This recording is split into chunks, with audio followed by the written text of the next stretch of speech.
TED-Ed. Веды, якімі варта дзяліцца. На нашай планеце ёсць два полюсы. Арктыка, ад грэцкага слова «арктыкос» – паўночны, і Антарктыка, ад «антарктыкос» – насупраць паўночнага. Але прасцей іх запомніць, ведаючы, што абкружае кожны полюс. Арктыка знаходзіцца ў паўночным паўшар'і планеты.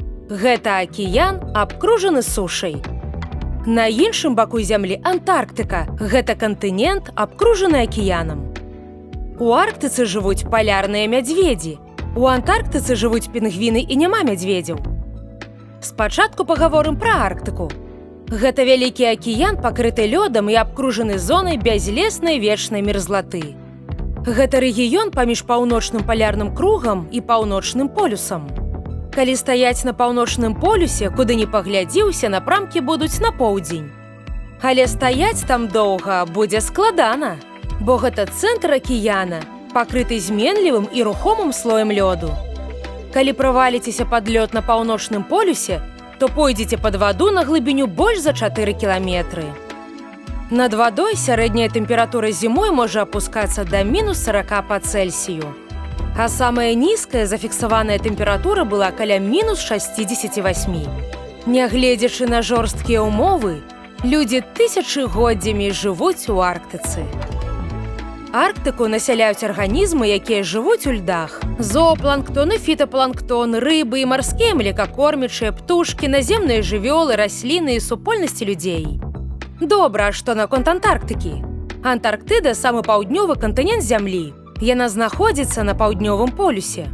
Гэта 5-ы па велічыні кантынент планеты, удвая большая за Аўстралію. Амаль 98% Антарктыкі пакрыта лёдам таўшчынёй ад 1,5 кіламетра. Умовы жыцця ў Антарктыцы ледзь не самыя экстрэмальныя ў свеце. У сярэднім гэта самы халодны, ветраны і сухі кантынент планеты. Ён мае найвялікшую вышыню над узроўнем мора. Можна падумаць, што на полюсах увесь час ідзе снег, але ў Антарктыцы так суха, што яе лічаць пустэльняй. Колькасць ападкаў за год там усяго 200 мм на ўзбярэжжы і нашмат менш у сярэдзіне кантынента. Тэмпература можа падаць да мінус 89 па Цельсію. Праз суровы клімат і цяжкадаступнасць людзі не могуць жыць у Антарктыцы. Але ад 1000 да 5000 чалавек знаходзіцца там на працягу года ў даследчых станцыях, раскіданых па кантыненце. Нават самым моцным арганізмам даводзіцца змагацца за жыццё, выжываюць толькі прыстасаваныя да холаду. Тут ёсць водарасці, жывёлы, бактэрыі, грыбы, расліны і пратысты. Але чаму ў Антарктыцы халадней, чым на паўночным полюсе? Па-першае, вышыня над узроўнем мора тут больш за 3 кіламетры, і тэмпература падае з кожным метрам.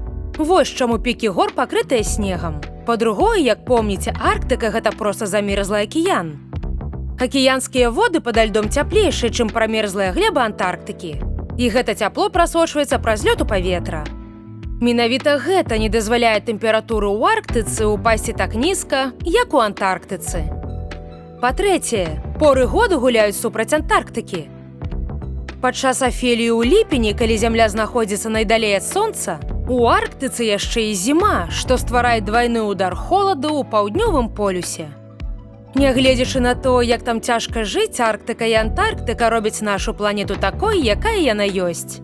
Абодва полюсы моцна ўплываюць на клімат Зямлі. Яны падтрымліваюць тэмпературу ў кліматычных зонах і забяспечваюць стабільнае надвор'е. І па меры таго, як праз глобальнае пацяпленне лёд Арктыкі меншае, надвор'е ва ўсім свеце становіцца ўсё больш нестабільным. Агучана студыяй «Гаварун». Шчыра дзякуем Мацею Маланцыяліне Ваяйковым, Валерыю Мяцельскаму, сям'і Анфімавых, Яўгену Бараноўскаму, Ігару Тарасу, Вячаславічу, Сергею Адзянцу, Сергею Еніну, Вітушцы і Ірыне, Іллі Мірончыку і ўсім фундатарам за падтрымку.